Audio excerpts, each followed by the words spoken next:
दोस्तों, आज का कहानी है एक किसान पिता और उसके बेटे की कहानी। एक बार की बात है, एक लड़का स्कूल की छुट्टियों में अपने पिता से मिलने गांव गया। वो अपने पिताजी के साथ गांव घूमता और खेतों में काम करने के लिए भी जाता। एक दिन वो लड़का अपने पिता के साथ खेत में काम करने के लिए गया हुआ था, तो पिता ने उससे शर्त लगाई कि चलो देखते हैं कि खेत की जमीन को, फसलों को बुआई के लिए कौन पहले तैयार करता है। उन दोनों ने खेत की आधी आधी जमीन बांट ली और जमीन को नई फसलों की बुआई के लिए तैयार करने लगे। वो दोनों मिट्टी को खोद कर उसे पलट उसकी गांठों को तोड़ रहे थे ताकि वो फसल की बुआई के लिए तैयार हो जाए। पिता, जिनकी उम्र 65 साल की थी, वो बिना रुके और बिना किसी शिकायत के अपना काम कर रहे थे। लेकिन वो लड़का, जिसका उम्र 20 साल थी, वो अपने काम में बहुत शिकायत महसूस कर रहा था। वो बार बार रुक कर आराम कर रहा था और कह रहा था कि कितना मुश्किल काम है, लेकिन उसके पिताजी बिना रुके और बिना थके काम कर रहे थे।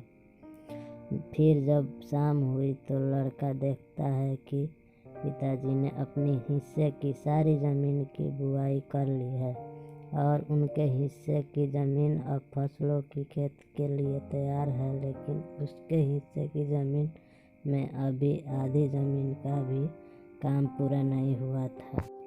वो लड़का बहुत हैरान होता है कि पिताजी ने इस उम्र में भी उससे ज़्यादा काम कैसे कर लिया। वो पिताजी के पास जाता है और उनसे पूछता है कि आपने इतनी उम्र में इतना काम कैसे किया।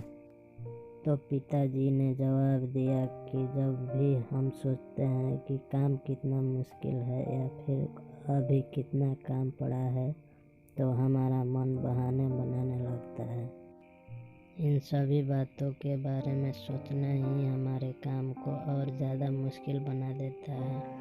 इसलिए समझदारी इसमें नहीं है कि हमें अपने तय किए हुए काम के बारे में ज़्यादा ना सोचना चाहिए और उस काम को करते रहना चाहिए।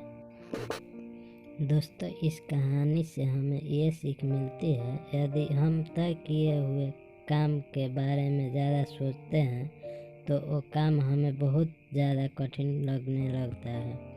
इसलिए हमें अपने काम के बारे में ज़्यादा नहीं सोचना चाहिए, बल्कि उसे शुरू करके ख़त्म करना चाहिए। दोस्तों, इस वीडियो में आपका क्या राय है, इस कहानी में क्या राय है, प्लीज़ लाइक शेयर